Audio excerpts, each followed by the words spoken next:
नमस्कार दोस्तों, मेरा नाम है शालिनी और स्वागत है एक बार फिर से आप सभी का इस अनोखे किताबी मेले में जिसका नाम है मेरी किताब मेरी कहानी सीजन 10।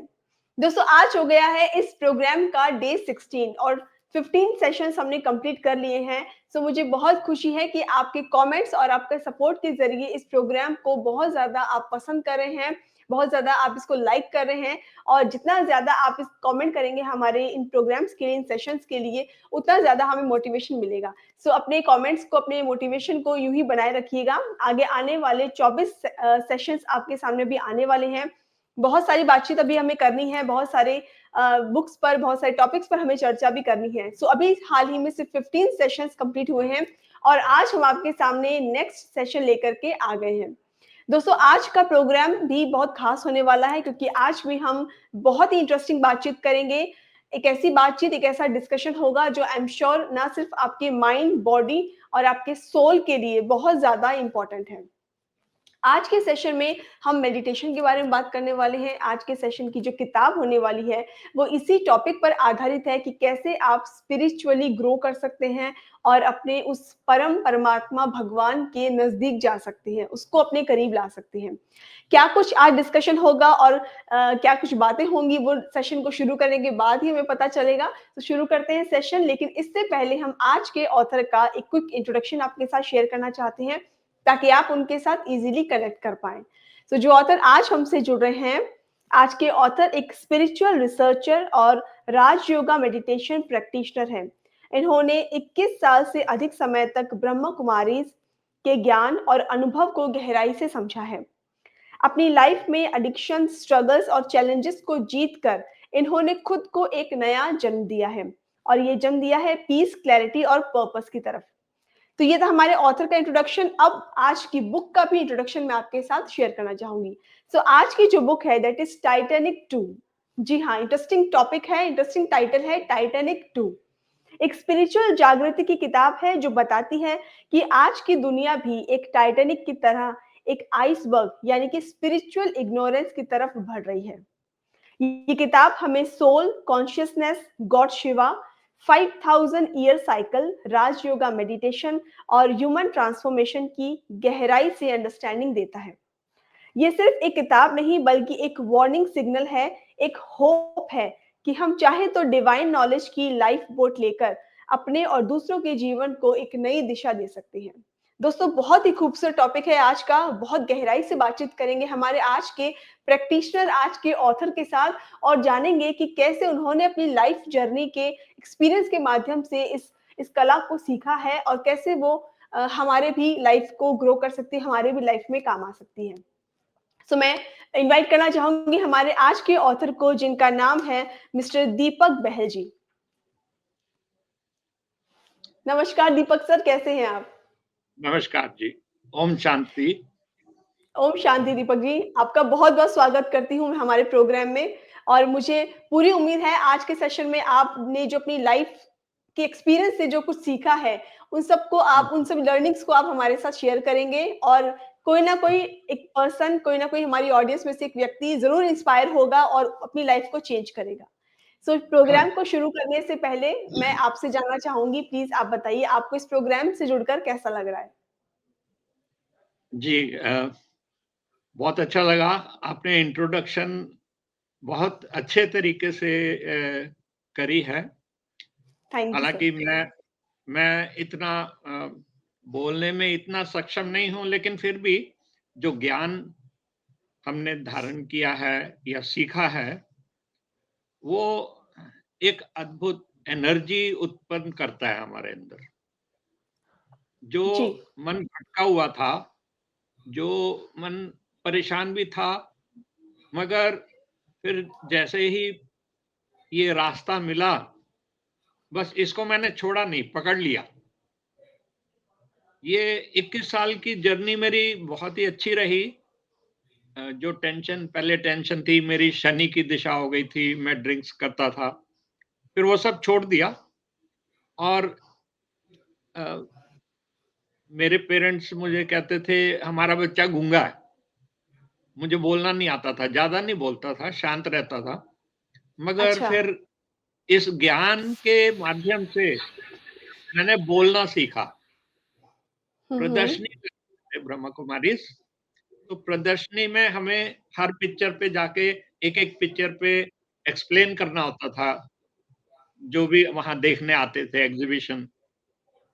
ऐसे बोलते, बोलते, बोलते फिर बोलना सीख गया। अब मैं बोलता हूँ तो मैं चुप नहीं होता, है, क्योंकि ये ज्ञान जो है, ये हमारा तीसरा नेत्र खोल देता है, मोटिवेशन हो जाती है और इन 21 सालों में परेशानी क्या होती है मुझे मालूम नहीं, परेशान हुआ क्या ही नहीं। बात है! हुँ, हाँ, हुँ। वो मैल निकल गई, अ, लाइट आ गई अंदर, तो परेशानी खत्म हो गई। जी, और दीपक जी हम उम्मीद कर रहे हैं कि ये जो सीख आपने लर्निंग जो लाइफ में ली है अपने एक्सपीरियंस के थ्रू, आप बहुत लोगों के जीवन में भी वो रोशनी लेकर के आएँगे, एक उम्मीद की किरण लाएँगे, जो सालों-साल से शायद परेशान हैं, किसी बात को लेकर अपने जीवन को आगे नहीं बढ़ा पा रहे हैं। उन्हें आज एक उम्मीद मिलेगी कि वो भी अपनी लाइफ को जो है वो सही डायरेक्शन की तरफ ले जा सकते हैं। हाँ, बिल्कुल। मैं तो चाहे मैं बस में जा रहा हूँ, ऑटो रिक्शा में जा रहा हूँ या रिक्शा पे जा रहा हूँ या किसी को मैं लिफ्ट देता हूँ, तो मैं अपनी बातें शुरू कर देता हूँ फिर, ज्ञान के बारे में। उनको बताता हूँ कि भगवान कौन है, कैसे याद करना है, कैसे अपनी परेशानी को दूर करना है। सबको गाइड करता हूँ कि वो जाएँ, ब्रह्मा कुमारी आश्रम जाएँ, उस ज्ञान को समझें और अपनी किस्मत को खोलें। जैसे शिव का मिल जाना मेरे लिए एक लॉटरी था, हुँ, हुँ। लॉटरी के समान, और बस उसके बाद कोई परेशानी रही नहीं। अब अपना लास्ट मोमेंट चाहे आए ना आए, कैसे भी आए, तो उसके लिए हम रेडी हैं। जी। दीपक जी, मैंने आपका छोटा-सा इंट्रोडक्शन अभी हमारी ऑडियंस को दिया। हम आपसे जानना जी, चाहेंगे जी, आप जी। कहाँ से बिलॉन्ग करते हैं? फैमिली बैकग्राउंड क्या है आपका?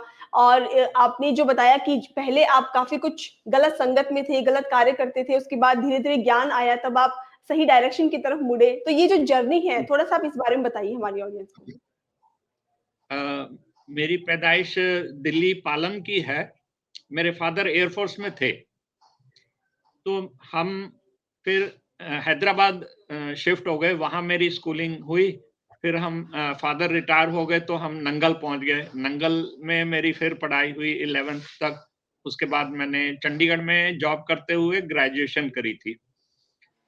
लेकिन फिर ये ज्ञान मेरे को इसीलिए लेना पड़ा क्योंकि मैं परेशान हो गया था, तो मैंने सीधा ही बात करी, डायरेक्ट शिव परमात्मा से बात करी कि ये मैं शिव का बहुत भगत था और मैं मंदिर जाता था, जल चढ़ाने जाता था।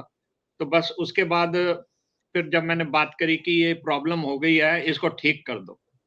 हुँ, तो हुँ। उन्होंने कहा कि आ जाओ, वहाँ ब्रह्म कुमारी आश्रम जाओ, वहाँ बैठ के पढ़ो।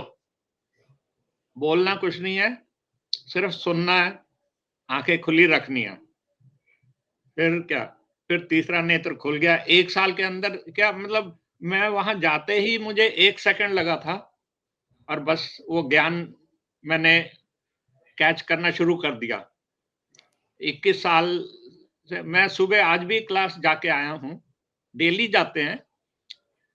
बहुत रेयर चांस है जैसे हम ट्रैवल कर रहे हैं तब शायद थोड़ा मिस होता है तो हमारे पास मुरलियाँ होती हैं, ऐसी हम्म। ये मुरली है, इसमें लिखा हुआ है, ये शब्द मनुष्य के नहीं है, ये परमात्मा के शब्द हैं, ये मैं सुनता हूँ, बस इसी से आत्मा की तृप्ति हो जाती है और 21 साल से आत्मा की तृप्ति हो रही है तो और क्या चाहिए? जी। दीपक जी अगर हम आज आपकी किताब जिसके बारे में आज हम बात करेंगे, अगर इस किताब की जर्नी हम जानना चाहें, तो इसको लिखने का आपके माइंड में कब डिसीज़न आपने लिया कि मुझे अब एक किताब लिखनी चाहिए और इस टॉपिक पर लिखनी चाहिए? इसकी जर्नी कितने समय पहले शुरू हुई? हाँ, जैसे ही मैंने जब ज्ञान शुरू किया तो वहाँ 1 साल, 2 साल, 5 साल बाद फिर मेरे को कुछ लिखने का मन किया, तो मैंने पहली बुक लिखी पैसेज टू गॉड। जिस एक तो कहेंगे कौन होते हैं ये पब्लिशर, वो हुँ, हुँ। पब्लिशर ही गायब हो गया बेचारा। अब क्या करता अच्छा। फिर मैं? वो बुक प्रिंट तो हो गई, मगर उसको ना तो मुझे मार्केटिंग करने का तरीका आया, ना मुझे सेल करने का तरीका आया। तो वो जितनी मैंने कॉपियाँ प्रिंट कराई बस वही रह गई मेरे पास अ, और कुछ नहीं कर पाया। उसके बाद फिर और 2-4 साल बाद फिर शौक उठ गया लिखने का। फिर पार्टरिज पब्लिकेशन वालों से मैंने बुक लिखी थी, two in one biography of God almighty and deity Brahma. वो भी पूरा ये ज्ञान ही था, ये ज्ञान के बारे में लिखा। मगर जी।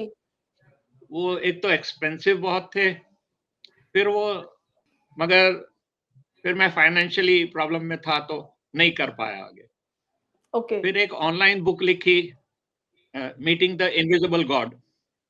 हुँ, तो हुँ। वो भी क्योंकि मैं कंप्यूटर सेवी नहीं हूँ, तो मैं उसकी निटी-ग्रिटीज़ फ़ॉलो नहीं कर पाया, ऑनलाइन बुक डालने का और उसमें क्या सेल हुई या नहीं हुई, किसी ने कुछ कहा, किसी ने क्वेश्चन किया, कुछ नहीं कर पाया मैं। हुँ, फिर हुँ। अल्टीमेटली ये आपसे हेल्प मिली है और एट लीस्ट चलो मुझे कुछ बताने का अवसर भी दे रहे हैं आप तो मुझे अच्छा लग रहा है कि क्योंकि ये ज्ञान ऐसा है जैसे हम किसी गरीब को रोटी देते हैं, पानी देते हुँ। हैं, कपड़ा देते हैं, तो थोड़ा-सा पुण्य चवन्नी-अठन्नी का पुण्य प्राप्त होता है। अगर किलो के हिसाब से पुण्य लेना हो ना, तो ये ज्ञान बाँटो, बहुत पुण्य मिलता है और हौसला आता है, बोलना सीखा, फिर अ, जब भी कोई मिल जाता है, कहीं भी जाता हूँ या बस में, मैं ज्ञान देता जाता हूँ। जो मैंने बुक में लिखा है, ये अभी एक बुक मुझे और लास्ट वाली लिखनी है, उसका कारण ये है कि हमारे पास टाइम कम है, ज़्यादा टाइम नहीं है, क्योंकि हम जो सोच रहे हैं कि अभी 40,000 वर्ष पड़े हैं, ऐसा नहीं है कुछ। ये सृष्टि का द एंड टाइम है, अभी बहुतों को नहीं पता। तो हुँ, उसके हुँ। लिए अब भगवान जब आया हुआ है और उसको आए हुए को 85-86 इयर्स हो चुके हैं, तो जो शिव भगत है वो फिर क्यों चुप बैठा है? क्यों मिलना नहीं चाहता? वो ज्ञान समझना क्यों नहीं चाहता? बहुतों लोगों को नहीं पता, इसीलिए मेरे को फिर ये है कि चलो और कोई करे ना करे एटलीस्ट मैं शुरू तो करूँ। हुँ, लोगों को हुँ। ज्ञान का पता जी। चले, परमात्मा का पता चले, वो आया हुआ है। जैसे अगर कोई बच्चा है वो सोचता है अनाथ है, तो अचानक उसको बाप मिल जाता है, तो वो तो खुश होगा ना। जी। तो यहाँ हम बिल्कुल, आत्माएँ बिल्कुल। हैं, हम सब भटक रहे थे और भटक रहे हैं।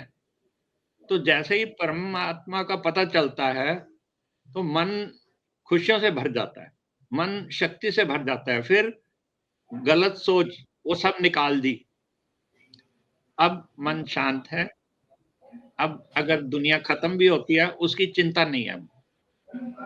क्योंकि अब जो हालात आपको दिख रहे हैं, वो ये अंत के ही निशानियाँ हैं। अ, ये जो चल रहा है आजकल, कलयुग जो चल माहौल रहा है।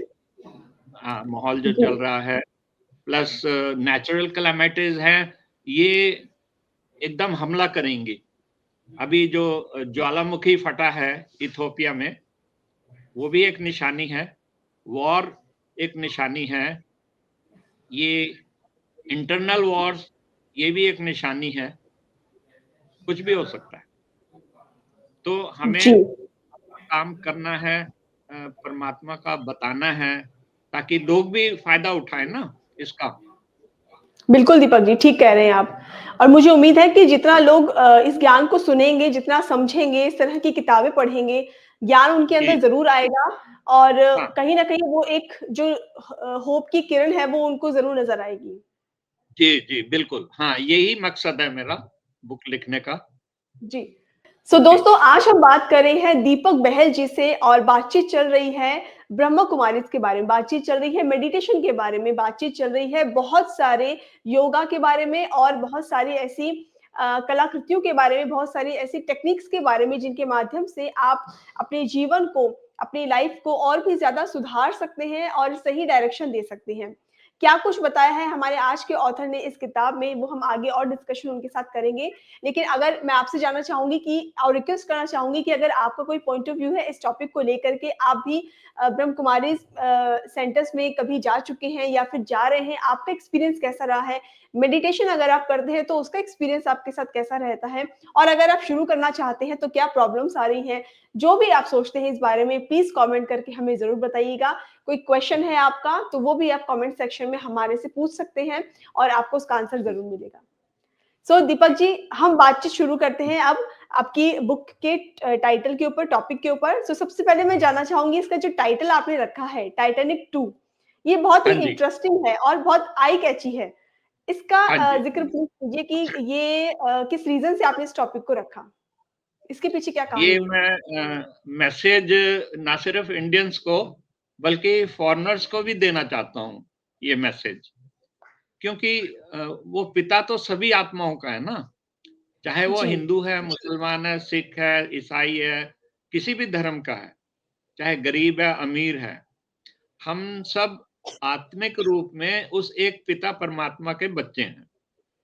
हुँ। तो उसका हर एक को पता चलना चाहिए ना। तो 86 इयर्स हो गए तो इसका मतलब है अभी 14-15 साल मुश्किल से बचे हैं, 85 इयर्स के बाद। 100 इयर्स का ये संगम युग है, तो अच्छा। इसमें हाँ, सभी को पता चलना चाहिए। लेकिन ऐसा है नहीं, क्योंकि मनुष्य परमात्मा से अनभिज्ञ है। अभी परमात्मा दिखाई क्यों नहीं देते? क्योंकि जैसे आत्मा कोई कोई मनुष्य शरीर छोड़ता है, तो वो उसके शरीर से क्या निकलती है? आत्मा। जी। तो आत्मा हम देख नहीं सकते, बहुत सूक्ष्म है, बहुत माइन्यूट है, हुँ, हुँ। मगर है, सब जानते हैं, आत्मा है। तो हम सभी आत्माओं का एक पिता है और वो ऊपर परम धाम में है। लेकिन वो ज्ञान ये देने के लिए नीचे आना पड़ता है उनको, तो उन्होंने बाबा के तन से वो ज्ञान दिया। जैसे अगर मुझे कुछ ऑडियंस को बोलना है, तो मैं ऑडियंस को बोलूँगा तो मुँह के थ्रू तो थोड़े लोग सुन पाएँगे, लेकिन अगर मुझे बहुत लोगों को सुनाना है तो मुझे माइक चाहिए, जी, बड़ा बिल्कुल। माइक चाहिए। तो परमात्मा ने ब्रह्मा बाबा का शरीर एज़ ए माइक यूज़ किया, क्योंकि उनका अपना शरीर नहीं है, शिव परमात्मा का अपना शरीर नहीं है। तो ब्रह्मा हुँ, हुँ। कौन है फिर? तो कहते हैं ना, ब्रह्मा देवताय नमः, विष्णु देवताय नमः, शंकर देवताय नमः। मगर शिव के लिए कहते हैं शिव परमात्माय नमः। तो वो पिता है, उसके पास शरीर नहीं है। शरीर ना होने की वजह से वो एवर प्योर है, एवर पावरफुल और सबका पिता है, सभी आत्माओं का। कभी चुप करके बैठ के आप सिंपली उनसे बात करके देखिए, आपको जवाब आएगा। कोई भी परेशान है, अगर इंसान, वो सीधा परमात्मा से बात करे, वो कहीं से भी बात करे, वो सुन लेगा। लेकिन हमें बात तो करे ना। मैं जी। उसको एज़ ए फ्रेंड यूज़ करता हूँ, एज़ ए बच्चा यूज़ करता हूँ। अ, कुछ भी सलाह करनी है, तो वो जवाब देते हैं। हर मुश्किल का जवाब मिलता है, मगर हम करते ही नहीं क्योंकि हमें पता नहीं। तो ये बिल्कुल, बिल्कुल। बहुत अच्छा रहा मेरी लाइफ में कि मैं इस तरह का ये समझ पाया कि परमात्मा एक ही है, मगर फिर देवता हैं बाकी ब्रह्मा, विष्णु, शंकर। हुँ, अब हुँ। ब्रह्मा असल में ये जो ब्रह्मा बाबा हैं, ये असल में सतयुग में जो श्री कृष्ण आए ना, तो ये उन्हीं का 84वां जन्म था, जो ब्रह्मा बाबा जिनकी डेथ हो चुकी है अब, तो वो कृष्ण की आत्मा थी। तो वो तो परमात्मा को पता है ना कि कृष्ण की आत्मा है, तो उसी में आके बोलेंगे, किसी और में नहीं बोलते वो। तो अच्छा। परमात्मा हाँ, श्री कृष्ण जो सतयुग का पहला प्रिंस बना और राधा, तो यूजुअली मैं आपको दिखाना चाहूँगा, हमारे को कैसे हमें समझाना होता है, इस तरह की एग्ज़िबिशन होती है अच्छा। प्रदर्शनी में ऐसे पिक्चर्स, ऐसे हम हुँ, हुँ। समझाते हैं फिर। हुँ। ये परम धाम है, ये हमारा पृथ्वी है, हम इधर से आए हैं, ये ब्रह्मांड है, पूरा ब्रह्मांड है। हुँ, हुँ। ब्रह्मांड के बाहर जाना होता है, आत्मा 1 सेकंड लेती है। अभी आपका अगर कोई रिश्तेदार है फॉरेन में, तो आप 1 सेकंड में जाओ, वहाँ घूम के आ जाओ, उनसे मिल के आ हुँ। जाओ। उनको हुँ, पता हुँ। नहीं चलेगा लेकिन आपको आप तो उनसे मिल लिए ना, जी, बस आपको याद करना होता है। हाँ। अकेलापन नहीं महसूस होगा। जी। फिर हाँ, ऐसी एग्ज़िबिशन्स हम एक्सप्लेन करते हैं फिर सबको, सबको समझ में आती है। काफ़ी डिटेल है, मैं ज़्यादा टाइम नहीं खराब करूँगा। अब ये विष्णु है, ये विष्णु सभी जानते हैं, 4 हाथ दिखाते हैं, मगर जी। 4 हाथ वाला मनुष्य नहीं होता कोई। ये हुँ, क्या है हुँ। कि ये लक्ष्मी और नारायण हैं। इनके बचपन का नाम कृष्ण और राधा। अब ये नारायण जी आगे खड़े हैं, लक्ष्मी पीछे खड़ी है। अब कोई सोचता नहीं क्योंकि उनके पैर और सिर तो दिखाई नहीं देगा, उनके बाजू दिखाई देंगे बस। जी। तो वो लक्ष्मी उसके पीछे है। हर औरत अपने पति को फॉलो करती है। ये धर्म है औरत का। इसीलिए ये दिखाया है 4 हाथ। और विष्णु द्वारा पालना मतलब मनुष्य आदमी और औरत जो शादी करते हैं, उनके जो बच्चे होते हैं, वो पालना भी तो वही करते हैं ना। कोई हुँ, हुँ। पड़ोसी या कोई और तो नहीं करता ना। हुँ, हुँ। तो ये है 4 हाथ दिखाने का पर्पज़ ये है कि औरत जब आदमी को फ़ॉलो करती है, वो घर स्वर्ग जैसा होता है और वो शांत रह के लेकिन अभी क्या है कि इस समय माया रावण वो हावी है सब पे। हुँ। अब माया रावण कौन है? वो मनुष्य नहीं है जो हम जलाते हैं, नहीं। माया रावण है काम, क्रोध, मोह, लोभ, अहंकार, ईर्ष्या, द्वेष, नफ़रत, डर, निंदा, चुगली। ये विकार जो है हमारे अंदर ही हैं। जैसे अच्छाई अंदर है, क्योंकि जी। परमात्मा ने हमारे में अच्छाई डाली थी। ये लेकिन द्वापर से माया अंदर घुस गई और उसने सब अगड़म-बगड़म कर दिया। सारी दुनिया हुँ, हुँ। परेशान है इस समय, बिल्कुल। एक-दूसरे को मार रहे हैं। गाड़ी इतनी स्पीड से चलाएँगे कि उनको खुद नहीं होश होता क्या कर रहे हैं। हुँ, हुँ। दूसरे को भी लेके मरते हैं। तो ये सब सब माया करवा रही है। लेकिन अब माया से फिर कैसे बचना होता है? माया से बचने का एक ही विधि है कि हम परमात्मा जो हमें सिखा रहा है मुरली के माध्यम से, ये मुरलियाँ मैंने आपको दिखाई ना सभी ये मुरलियाँ रोज़ रोज़ सुनते हैं हम। मैं मतलब 21 सालों से सुन रहा हूँ, तो ये हमारे को उस माया से बचाती है, दूर रखती है। तो जी। अब जब कोई हेड ऑफ़ द फैमिली इस ज्ञान को फ़ॉलो करता है, तो ऑटोमैटिकली उसकी वाइफ़, उसके बच्चे प्रोटेक्टेड रहते हैं, परमात्मा की शरण में होते हैं, जी, तो जी। माया ज़्यादा तंग नहीं करती। ये चीज़ है। दीपक जी, ये एक कॉन्सेप्ट अभी एक कॉन एक कॉन्सेप्ट और आपने अपनी बुक में बताया है, दैट इज 500 ईयर साइकिल। तो ये साइकिल के 5 बारे में हम जानना चाहेंगे कि 5000 ईयर साइकिल, ये क्या हाँ, कॉन्सेप्ट है? ये अभी अ, जैसे सुबह होती है, दोपहर होती है, शाम होती है, फिर रात हो जाती है। हम सो हुँ, जाते हुँ। हैं। हुँ, फिर हुँ। सुबह उठते हैं, फिर वही दिनचर्या शुरू हो जाती है। तो अब ये जो अ, मनुष्यों को इस साइकिल का नहीं पता। ये परमात्मा ही आके बताते हैं कि ये 5000 वर्ष का साइकिल है। पहले 12,500 में सतयुग था, उसमें श्री कृष्ण और राधा थे और उनकी 8 गद्दियाँ चलती हैं, मतलब 8 जन्म होते हैं।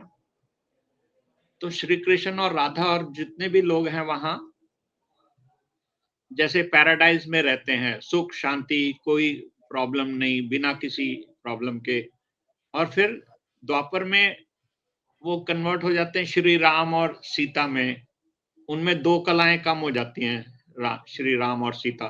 तो कृष्ण और राधा वो कोई और शरीर मिलता है उनको, फिर धीरे-धीरे उतरते-उतरते अब ये सीढ़ी है।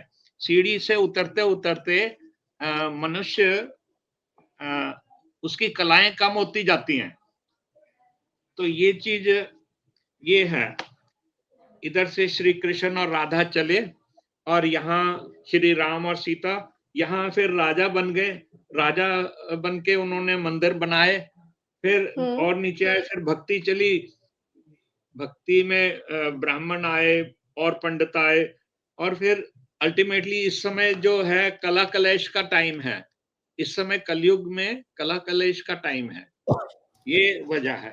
तो अब जैसे कहते हैं कि मनुष्य कुत्ता बिल्ली में जाता है, ऐसा नहीं होता।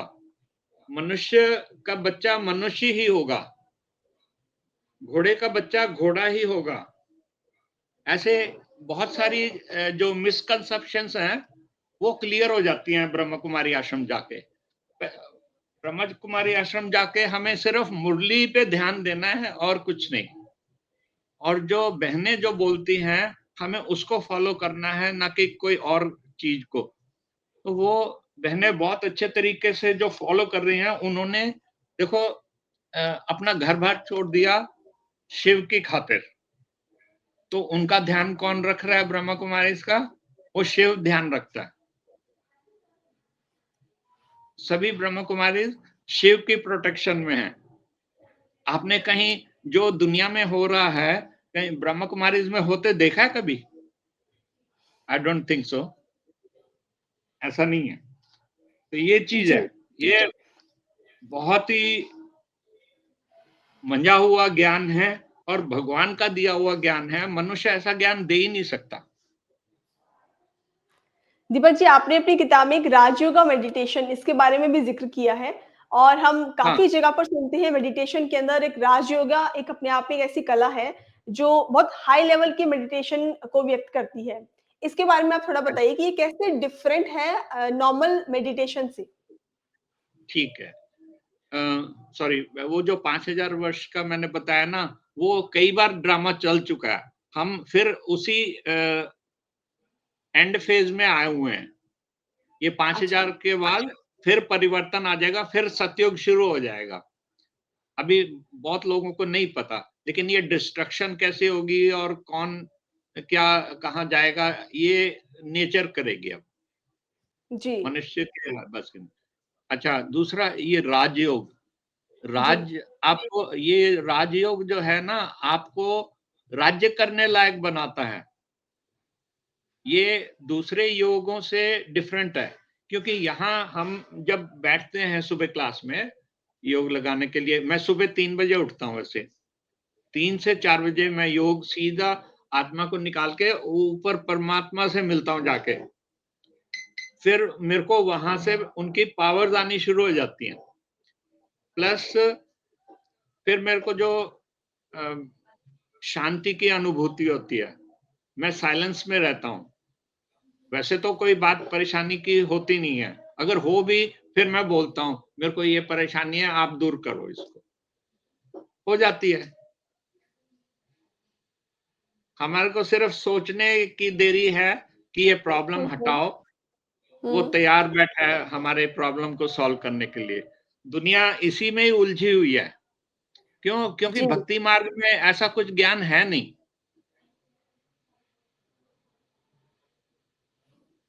जो जी शिव दीपक जी। परमात्मा ज्ञान देते हैं वो नहीं है, भक्ति मार्ग में नहीं है।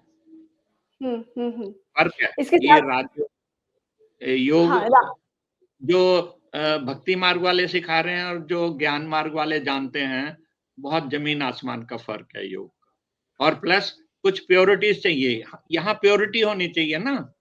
अगर यहाँ हम गंदे विचार लेके चलेंगे, तो वो तो आपको अपने उधर से बाहर ही निकाल देगा।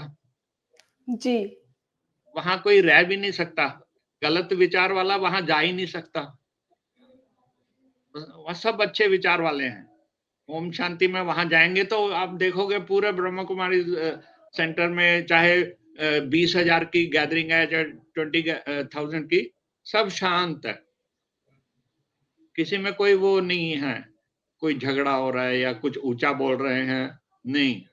जब भगवान बोलते हैं ना, तो सारा का सारा कान जो है ना, उनकी वाणी में सुनने में लगाओ, देखो कैसे आपको पावर्स भी मिलती हैं, खुशी भी मिलती है। और मुरली में क्या होता है, बेनिफिट ये है कि अगर मेरे को दिन में कोई प्रॉब्लम है या कोई मन में प्रश्न चल रहा है, तो मेरे को जवाब मिल जाता है, मुरली में जवाब आ जाता है। इतना अच्छा, अच्छी इतना हाँ, बहुत हम्म। अच्छा है। ये राजयोग है। जब आप अ, अब सिर्फ योग के माध्यम से ही अपनी प्रॉब्लम को सॉल्व कर लेते हैं। आपको कहीं जाने की ज़रूरत नहीं। सीधा बोल दो, अपने बाप को बोलो ना। बच्चे को प्रॉब्लम आती है तो सीधा बाप के पास आके बोलता है ना। तो जब हमारा बाप बैठा है सॉल्व करने के लिए तो हम क्यों ना बोलें? ये चीज़ है, बिल्कुल। बेनिफिट है। हाँ, आपने परम धाम और सूक्ष्म वतन, स्थूल वतन इसके बारे में भी ज़िक्र किया है। तो इन तीनों हाँ, टर्म्स को भी मैं जानना चाहूँगी कि ये क्या चीज़ है तीनों? हाँ। अभी जो हम जहाँ रह रहे हैं पृथ्वी पे, ये स्थूल वतन है। जी, ठीक है। और बीच में जो उम, ऊपर टॉप में परम धाम में, जी, उसमें वो मूल वतन है, जहाँ सारी आत्माएँ रहती हैं। और हुँ, एक मीडियम है, मिडल में एक जगह है, जहाँ ब्रह्मा, विष्णु, शंकर जो हैं उनका हड्डी-माँस का शरीर नहीं है, वो सूक्ष्म शरीर में है। तो स्थूल वतन, सूक्ष्म वतन, मूल वतन। तो परमात्मा जहाँ रहते हैं मूल वतन, जहाँ ब्रह्मा, विष्णु, शंकर या अपना हम सूक्ष्म शरीर देखें तो वो सूक्ष्म वतन है, तो यहाँ जी, स्थूल वतन है। तो अब अभी हम जब हम राजयोग करते हैं या ये सीखा है मेडिटेशन, तो हम हर आत्मा को मतलब किसी से भी बात करते हैं या तो हम उसको एज़ ए आत्मा देखते हैं, ना कि हुँ, शरीर। भले हुँ, पुरुष है या स्त्री, जिस हुँ, समय आप आत्मा देखेंगे ना, तो आपको वो उनका अपीयरेंस अफ़ेक्ट नहीं करेगा। जी, क्योंकि यूजुअली इंसान जो इस समय देख रहा है, वो गलत अंदाज़ से देख रहा है। क्योंकि देह देह अभिमान आ जाता है कि मैं ये हूँ, मैं इंस्पेक्टर जी, हूँ, बिल्कुल। मैं जज, मैं मंत्री हूँ। ये अहंकार आता है। नहीं, बाबा बोलते हैं, नीचे रहो ज़मीन पे, आप आत्मा हो और अगले को आत्मा देखो, वेदर मेल और फीमेल, डज़न्ट मैटर, मगर आत्मा। कभी आपने किसी को शांति देनी है ना, जब जैसे बस में जाता हूँ मैं कभी-कभी, तो बस जब रुकती है तो मैं किना पेड़ के नीचे देखा किसी को दुखी परेशान आत्मा है, तो मैं बात करता हूँ परमात्मा से कि इसको परमात्मा शांति दे दो। तो 5 मिनट में उसके चेहरे का वो कॉम्प्लेक्शन चेंज हो जाता है। जो परेशानी वाली सिचुएशन दिख रही थी फेस पे, एकदम नॉर्मल हो जाता है वो। थोड़ी-सी स्माइल भी आ जाती है। तो ऐसे अगर हम किसी को शांति देते हैं, या जी, उसको शक्ति देते हैं, तो इसमें क्या जाता है? इसके एवज़ में हमें पुण्य ही प्राप्त होता है। फिर एक और ख़ास बात अभी याद आई थी। अम, कई चीज़ें हैं मेरे मेमोरी में आके फिर निकल जाती हैं, तो थोड़ी दिक्कत आ जाती है। हाँ, कोई दिक्कत नहीं है। भला नहीं, मिस आउट हो गई वो, बाद कोई में बात नहीं, याद आई। जब आप जी हाँ, जब आपको याद आए तब आप शेयर करना। एक चीज़ और मैं आपसे जानना चाहूँगी कि आपने संगम युग को सबसे इम्पोर्टेंट क्यों माना है? सबसे पहले आप बताइए कि हाँ, संगम युग क्यों है? क्या चीज़ है? हाँ, मैं ये टर्म्स इसलिए आपसे पूछ रही हूँ क्योंकि हम में से बहुत लोगों को इन टर्म्स का मतलब भी नहीं पता, ये शब्द भी नहीं, हमने नहीं नहीं, सुने होंगे। तो पहले मैं उसका हाँ, अर्थ आपसे जानना चाहती हूँ और फिर उसके पीछे क्या अभिप्राय है वो आप बताइए। तो हाँ, संगम युग क्या है और ये सबसे इम्पोर्टेंट क्यों माना गया है? ठीक है। 4 युग मेन हम जानते हैं, सतयुग, त्रेता, द्वापर, कलयुग, सब जानते हैं। मगर जी, वो जी। अ, कितने वर्ष का है किसी को नहीं पता, तो परमात्मा ने जी, बताया एक युग जो है 1250 वर्ष का है। ओके। तो सतयुग 1250 वर्ष का और त्रेता भी हुँ। 1250 वर्ष का, तो दोनों मिला के 2500 वर्ष। जी, फिर जी। जब माया रावण की एंट्री शुरू होती है द्वापर से, हुँ। तो द्वापर भी 1250 वर्ष का और कलयुग भी 1250 वर्ष का। अरे! मगर हुँ। इसमें क्या है, मनुष्य जैसे-जैसे नीचे आता है सीढ़ियों से, उसकी कलाएँ कम होती जाती हैं, उसकी क्वालिटीज़ डाउन आती जाती है। तो जी, जी। द्वापर में जब माया घुस जाती है, तो वो डाउन का भी मतलब अ, मनुष्य का समझो बेड़ा गर्क हो हाँ, बिल्कुल, रहा सत्यानाश ही है। हो रहा है। जी, वो जी। ये यही तो हम पिक्चरों के माध्यम से कितना कुछ देख रहे हैं। हाँ, तो अब ये लास्ट जो एक 100 वर्ष बच गए हैं, उसमें परमात्मा आता है। वो फिर जो सतयुग और त्रेता की आत्माएँ हैं, हुँ, उनको ढूँढता है। तो ओके। हुँ, जितने भी ब्रह्म कुमारीज़ में आपने देखा होगा, वो सब परमात्मा ने ढूँढे। उनको किसी न किसी के माध्यम से कुछ ज्ञान मिला तो वो वहाँ जाते हैं और बस हुँ, फिर वहीं के हो जाते हैं। हुँ, ऐसा हुँ। क्या है ब्रह्म कुमारीज़ में? वहाँ असल में प्योरिटी है, शांति है, पावर है।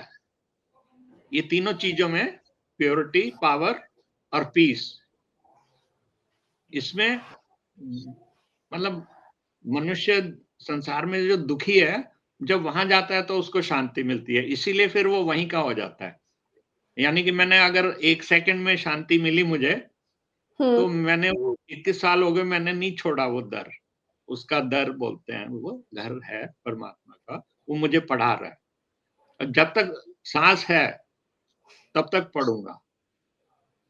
तो जैसे सुबह, दोपहर, शाम, रात, रात का जो छोटा-सा पहर है कि सुबह होने वाली है, तो ये हुँ, इसको सतयुग को ऐसे ही दिखाया गया, सतयुग, त्रेता, द्वापर, कलयुग ऐसे ही चलते हैं। जैसे सुबह, दोपहर, शाम, रात और सुबह उठते ही फिर हम अपने दिनचर्या में चले जाते हैं। लेकिन जब वो योग लगाया हो परमात्मा से और जो क्लास अटेंड करें, मुरली सुन के, फिर बाकी का आगे का दिनचर्या वो सँभालता है फिर।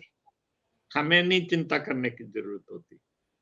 वो ना तो शरीर में परेशानी आने देता है, ना लाइफ़ में। सारी चिंताएँ जी। दूर हो जाती हैं तो और क्या चाहिए?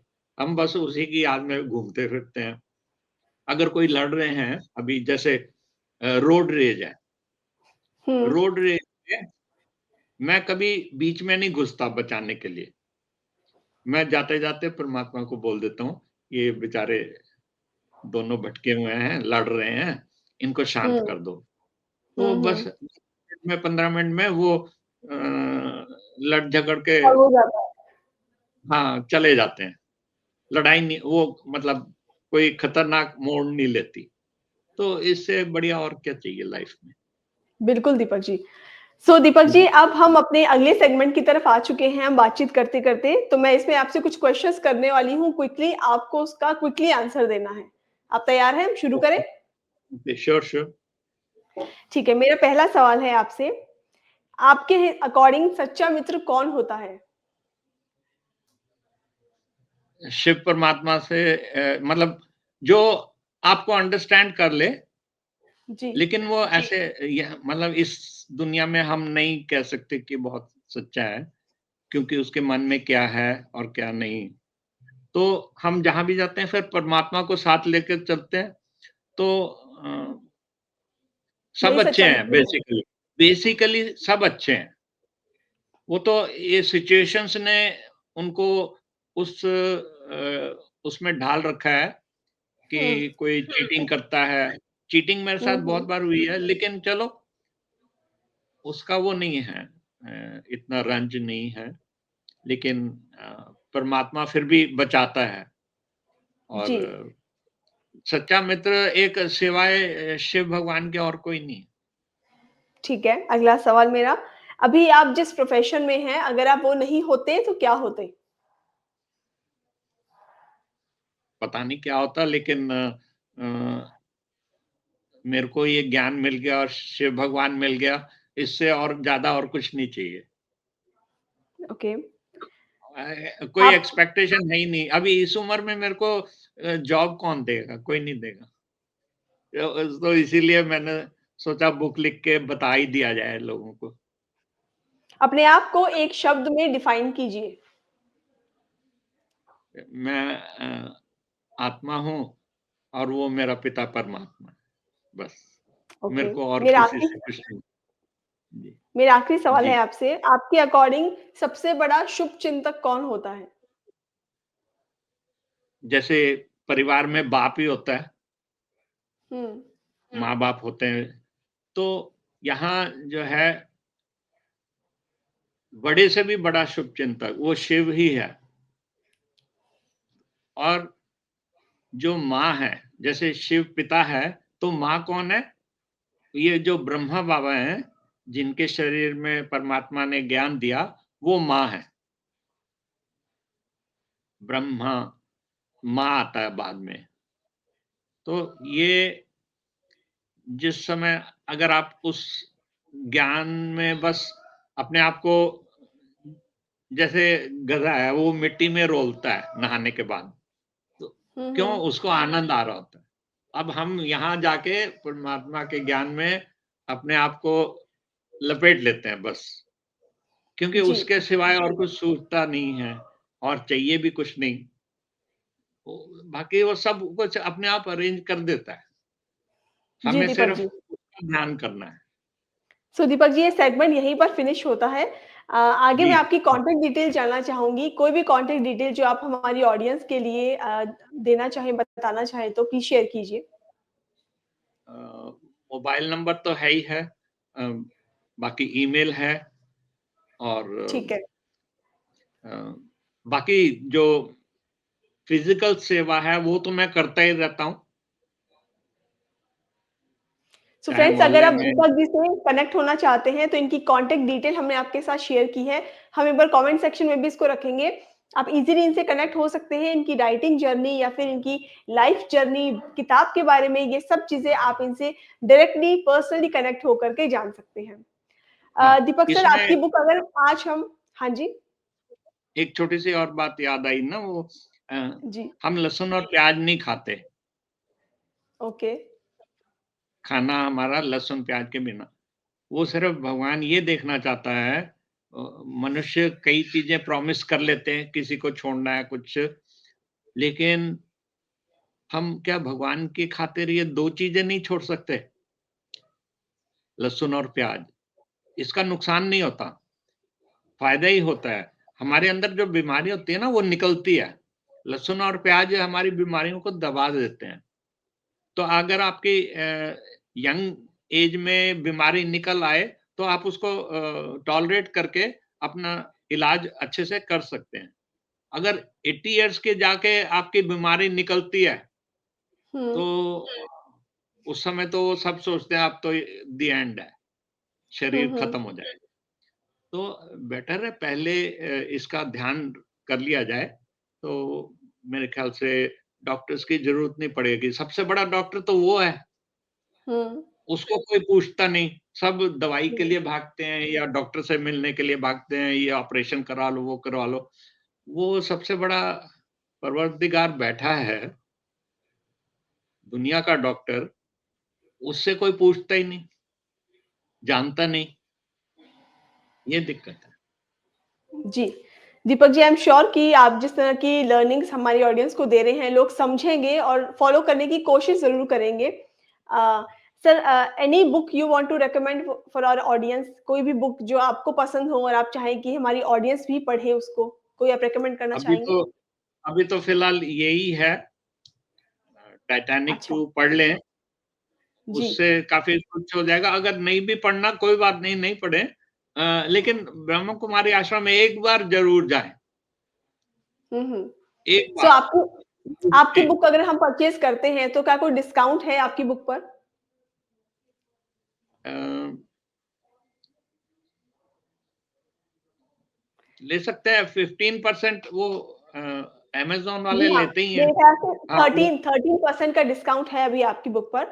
सो फ्रेंड्स, अगर ओके, आप दीपक सर की बुक को परचेज़ करना चाहते हैं, तो इसको परचेज़ करने का लिंक, अमेज़न लिंक हम आपके साथ शेयर करेंगे कमेंट सेक्शन में। आप उसको क्लिक कीजिए और इस पर 13% का डिस्काउंट चल रहा है, तो इस अपॉर्च्युनिटी को बिल्कुल मत गवाइए। इस बुक की हार्ड कॉपी खरीदिए और बुक को पढ़ने के बाद इसके रिव्यूज़ देना बिल्कुल भी मत भूलिएगा।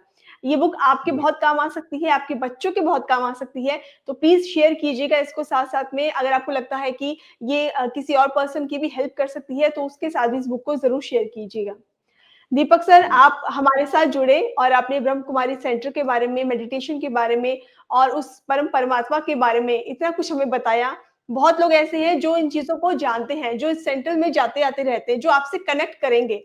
लेकिन बहुत से लोग ओके, ऐसे हैं जिनको इसके बारे में नहीं पता है। आई एम नहीं श्योर पता। वो लोग कोशिश करेंगे कि एक बार इस सेंटर में ज़रूर जाएँ, जैसा आपने रिक्वेस्ट की है कि एक बार जाके ज़रूर देखें और वो फीलिंग लें, वो एक्सपीरियंस लें। हो सकता है कि उनको अपनी लाइफ में कुछ चेंज महसूस हो। तो हम हाँ, उम्मीद करेंगे कि लोग ज़रूर ट्राई करना चाहेंगे और मैं आपको धन्यवाद देना चाहती हूँ, आप इस प्रोग्राम में हमारे साथ जुड़े और आपने अपने व्यूज़ हमारे साथ शेयर किए sir. Thank you so much. Thank you very much. आपका भी थैंक यू बहुत-बहुत sir. Thanks. Om Shanti. Om Shanti. So friends, यहीं पर फिनिश होता है हमारा आज का सेशन। डे 16 हमने कंप्लीट कर लिया है। अ, दीपक सर के साथ और इनकी बेहतरीन किताब टाइटैनिक 2, इसको परचेज़ करना बिल्कुल मत भूलिएगा। आपके लिए ये किताब एक लाइफ चेंजर, एक गेम चेंजर साबित हो सकती है, क्योंकि इसमें इन्होंने अपने एक्सपीरियंस के माध्यम से बहुत सारी ऐसी टेक्निक्स बताई हैं। अपने जीवन का एक्सपीरियंस इसमें ढाला है कि कैसे वो पहले किस तरह की लाइफ को वो जी रहे थे और फिर उस लाइफ को छोड़कर अपनी लाइफ को उन्होंने नई दिशा दी, नई डायरेक्शन दी। ब्रह्म कुमारी सेंटर्स में जाना इन्होंने शुरू किया और फिर उनके जीवन में एक नई रोशनी आई और जिसके थ्रू आज वो एक खुशहाल जीवन जी रहे हैं और बहुत लोगों की मदद भी कर रहे हैं। मुझे उम्मीद है कि आपको आज का सेशन पसंद आया होगा और आपने बहुत एन्जॉय किया होगा, नोट्स बनाए होंगे और आप फॉलो करेंगे इन सारी लर्निंग्स को। मेरी आपसे रिक्वेस्ट है कि जितने भी नोट्स आप बना रहे हैं, आप प्लीज़ उनको बस बना कर के छोड़ना नहीं है। उनको एक बार ज़रूर पढ़िए, उनको रिव्यू कीजिए, उनको एक बार रिवाइज़ कीजिए। कई बार ऐसा होता है कि जिस चीज़ को हम एक बार लिख लेते हैं, अगर दोबारा हम जब रिवाइज़ करते हैं, वो चीज़ परमानेंटली हमें याद हो जाती है, हमारे सबकॉन्शियस में चली जाती है और कहीं न कहीं जब हम उससे रिलेटेड किसी सिचुएशन में होते हैं या कोई प्रॉब्लम में होते हैं, तब वो चीज़ हमें याद आती है, वो लर्निंग हमें याद ज़रूर आती है। सो लर्निंग्स कभी भी खराब नहीं जाती, वेस्ट नहीं जाती। जितना ज़्यादा सीख सकते हैं, जितना ज़्यादा ज्ञान बटोर सकते हैं आप, कोशिश कीजिए कि आपको वहाँ से मिले जहाँ से आपको ज्ञान मिलता है। ये ज्ञान कभी भी वेस्ट नहीं जाता। आप खुद की तो मदद करते ही हैं दोस्तों, आप अपने साथ वालों की, अपने फैमिली मेंबर्स की, जो आपके बहुत क्लोज़ लोग हैं, आप उनकी भी मदद कर सकते हैं। तो हमारे प्रोग्राम का यही मोटिव रहता है कि जितने भी टॉपिक्स हम आपके साथ डिस्कस कर रहे हैं, ये सभी आपकी लाइफ से जुड़े हुए हैं। इनके बारे में कुछ-कुछ आप पहले से जानते हैं, लेकिन कुछ-कुछ चीज़ें हैं जो एक्सपर्ट्स आपके सामने लेके आते हैं। आप उनसे सुनिए, सीखिए और लाइफ को चेंज करने की कोशिश कीजिए। तो यहीं पर फिनिश होता है हमारा आज का सेशन। अगर आपके पास भी कोई ऐसी लर्निंग है, आपके पास भी कोई ऐसा बेहतरीन एक्सपीरियंस है और कोई ऐसी लर्निंग है जो कि आप अपनी किताब का शेप देना चाहते हैं या फिर अपनी किताब का शेप दे चुके हैं, आप एक ऑथर बन चुके हैं, लेकिन दुनिया तक नहीं पहुँचा पा रहे हैं, तो आपके लिए मेरी किताब मेरी कहानी सीज़न 11 का प्लेटफ़ॉर्म रेडी है। आप सीज़न 11 में हमारे साथ जुड़ सकते हैं और उस पे जुड़ने के लिए एंट्रीज़ ओपन हो चुकी है। अगर आप इस सीज़न के दौरान, मतलब सीज़न 10 के दौरान ही एनरोलमेंट करते हैं, तो आपको बहुत सारे एक्स्ट्रा बेनिफिट्स मिलेंगे सीज़न 11 के लिए। और वो सब क्या होंगे, इसके लिए मैं आपके साथ एक नंबर शेयर कर रही हूँ, आप उस नंबर को डायल कीजिए और आपको मिलने वाले हैं बहुत सारे एक्स्ट्रा बेनिफिट्स। इसके अलावा अगर आप हमारे स्टूडियो में आकर के बातचीत करना चाहते हैं, इंटरव्यू शो करना चाहते हैं, पॉडकास्ट करना चाहते हैं, सो हमने रिसेंटली एक नया प्लेटफ़ॉर्म लॉन्च किया है, सुपर पावर ऑथर पॉडकास्ट। आप इस पॉडकास्ट में एनरोल होकर के अपने मन की बात हम लोगों से शेयर कर सकते हैं, अपनी ऑडियंस से शेयर कर सकते हैं, दिल खोल के बातचीत कर सकते हैं, अपनी बुक को प्रमोट कर सकते हैं, अपने प्रोडक्ट को प्रमोट कर सकते हैं, अपने आप की ब्रांड विजिबिलिटी को बढ़ा सकते हैं। इसके लिए मैं आपके साथ एक लिंक शेयर कर रही हूँ, आप वहाँ पे क्लिक कीजिए और आगे की जानकारी आपको वहाँ मिल जाएगी। सो यहीं पर फिनिश होता है हमारा आज का सेशन, कल मिलेंगे आपसे डे 17 पर। इजाज़त दीजिए मुझे। ये है मेरी किताब मेरी कहानी सीज़न 10, जहाँ हर किताब के पीछे है एक कहानी और हर कहानी होती है एक प्रेरणा। धन्यवाद।